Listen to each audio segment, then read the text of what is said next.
விளையாடி வெயிலோடு உறவாடி வெயிலோடு மல்லு கட்டி ஆட்டம் போட்டோமே. எண்டூரு நெறிவூரு கருவேலங்காட்டோரோ அத்தான சுத்தி சுத்தி வட்டம் போட்டோமே.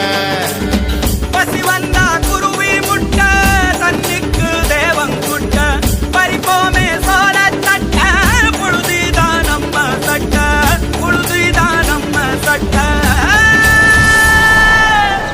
வெயிலோடு விளையாடி வெயிலோடு உறவாடி வெயிலோடு மல்லு கட்டி ஆட்டம் போட்டோமே.